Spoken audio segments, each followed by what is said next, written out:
Vamos pensar no teatro de novo, né? A gente comentou, entre algumas peças, na segunda-feira, aquela peça de Sófocles, Antígone. Qual é a matéria que é encenada na Antígone? Você lembra? Os irmãos de Antígone, Etéocles e Polinices, disputaram o trono da própria cidade, Tebas, e essa disputa terminou numa guerra. Uma guerra civil, se você quiser, e em que um irmão mata o outro, fratricida.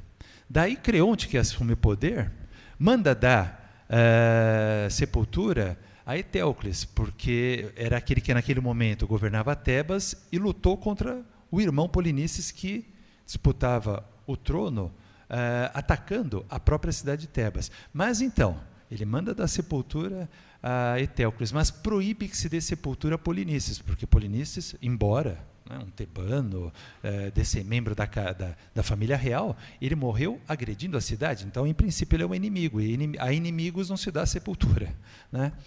Mas, então, é aí que começa a peça, porque a irmã está inconformada. E toda a peça gira ao redor dessa questão, ela quer dar sepultura ao corpo do irmão, entendeu? O corpo que jaz ali insepulto. Então, isso é uma matéria muito arcaica do teatro. O corpo do rei, ou do príncipe, ou do membro da família real, né?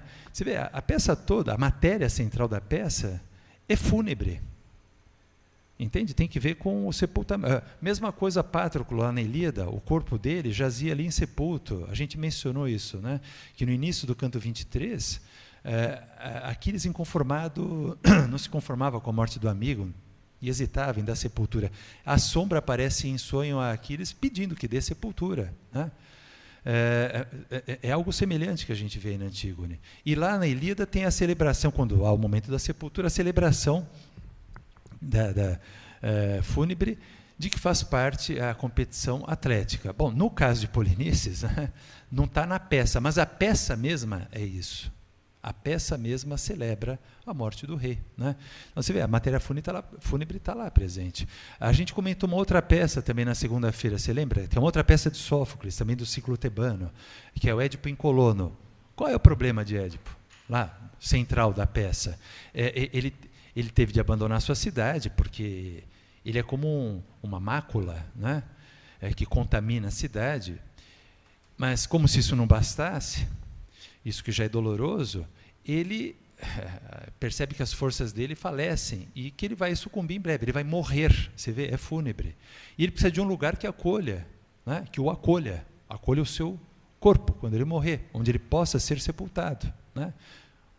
Corpo cremado, as cinzas recolhidas, e daí o túmulo, né? E se não é a cidade dele, onde é? Então, o cerne da peça é isso, né?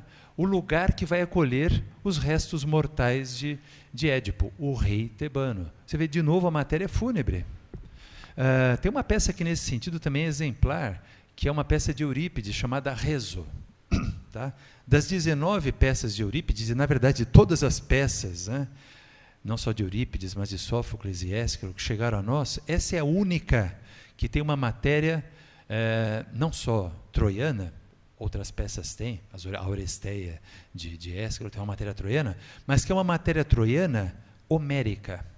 Quero dizer, Homero celebrou na Ilíada e na Odisseia uma matéria troiana, a Guerra de Troia, e não tebana, a Guerra dos Sete contra Tebas. Tá? Havia outros enredos que celebravam essa matéria, não é? Mas Homero, na Ilíada e na Odisseia, não celebrou tudo da matéria troiana, né? Ele celebrou na Ilíada o episódio da ira de Aquiles, e na Odisseia o retorno para a casa de Odisseu. Ora, houve muitos outros episódios do cerco de Troia, além do da ira de Aquiles, e houve muitos outros retornos, não foi só Odisseu que retornou à casa.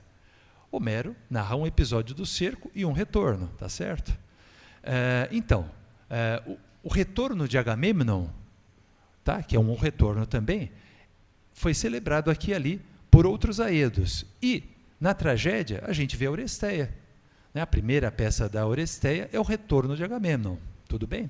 Então, é a chegada, claro, o retorno tem a saída, o trajeto e a chegada. No caso é a chegada, mas faz parte do retorno. Mas então, é matéria troiana, mas não é homérica. Entende o que eu quero dizer?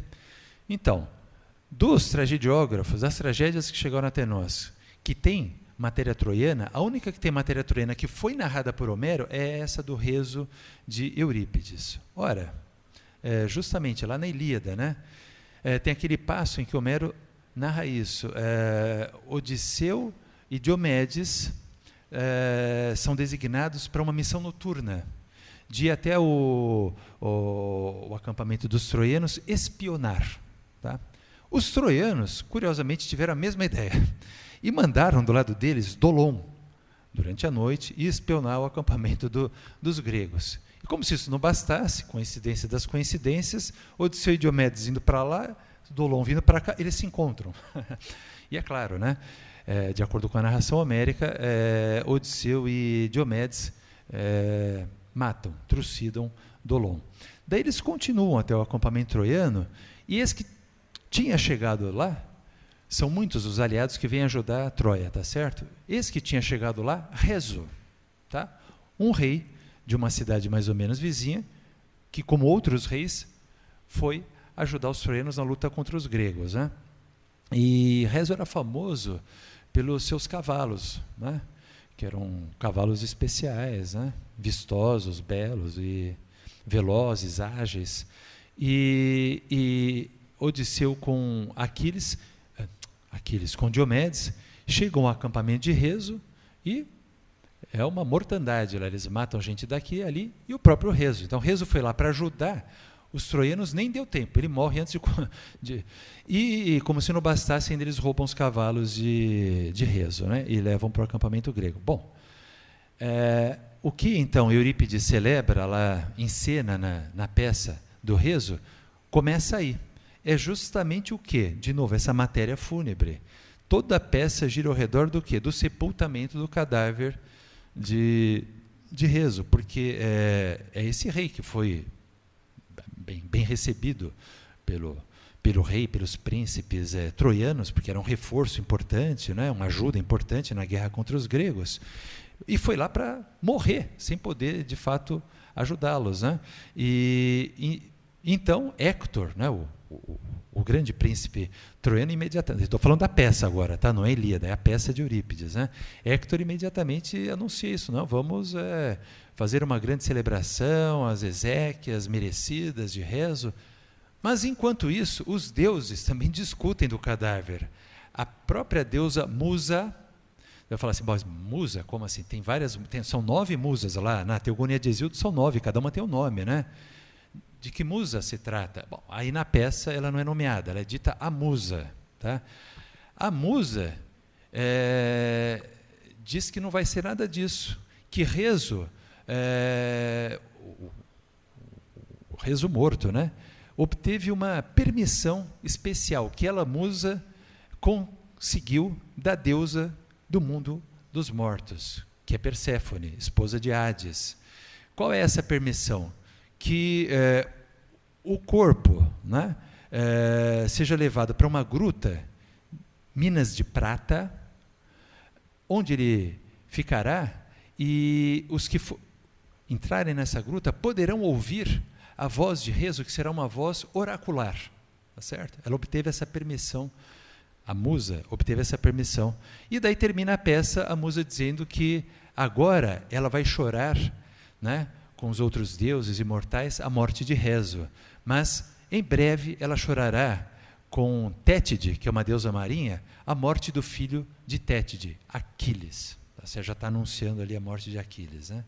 Então, você vê, uma matéria fúnebre também, está lá na tragédia, você percebe? Então, é isso. Essa é uma... E a gente mencionou também, está lá no livro 5 das Histórias de Heródoto, né? Uma origem da tragédia, que é uma origem da região da Acaia, que fica lá no Peloponeso, né? Aquela parte peninsular da Grécia, né? No noroeste, mais ou menos, do Peloponeso, onde, pela primeira vez, os coros fúnebres, tá? Os coros que eram apresentados nas festas fúnebres em memória dos reis, pela primeira vez, eles foram transferidos para o culto de um deus, E o nome desses coros está lá, hein? Choroi tragikoi. Tragikoi choroi, coros trágicos. Então, pela primeira vez, os coros trágicos foram transferidos da celebração da memória de um rei, né? Então, circunstância fúnebre, para a celebração de um Deus, para memória, o Deus está aí, né? Para o culto de um Deus. Então, você vê, isso está lá em Heródoto. Parece que essa seria a matéria mais arcaica do teatro, o cadáver do rei, ou de uma personagem da família real, um cidadão eminente, né?